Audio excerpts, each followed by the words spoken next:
আমরা মানে ফোন থেকে এটা দখল করতে দিয়েছিল, কাগজপত্র মানে জমা দিয়া সেক্রেটারি দিয়া কথা কইছিলাম। এটা জমা দিয়ারে আমরা আইতে সময় রাস্তার বিজেপি লোক আমারে আক্রমণ করছে। আবার ক্রিকেট বল ব্যাট দিয়ারে আমার মাঠটা আছে মফিস চাকমা আর দিজল আর মনু তারা। কোন জায়গা মারছে আপনারে? এই তো পঞ্চায়েতের সামনে রাস্তা লগে একবার রাস্তাতে মারছিল। কিলিয়া মারছে? ব্যাট নিয়ে আর ওই লাঠি যে নিয়ে মারছিল। কোন জায়গা মারছে আপনাদের? ব্যাট দিয়া?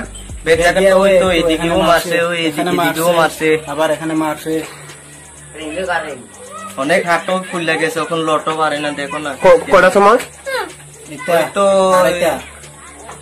আড়াইটা 3টার দিকে আড়াইটা 3টার দিকে আপনারে মানে আমরা তো কাগজপত্র পঞ্চায়েতে জমা দিয়া এরপর আমরা বাড়ি আইতে আছে পরে রাস্তা আপনারে বিজেপি লোকরা আপনারে মানে আক্রমণ করে মানে মারছিল অনেক লোক। তারা অনুমানিক কয়জন থাকবো? তারা অনুমানে 20 জন মতো আছে, 20-25 জন মতো থাকবো।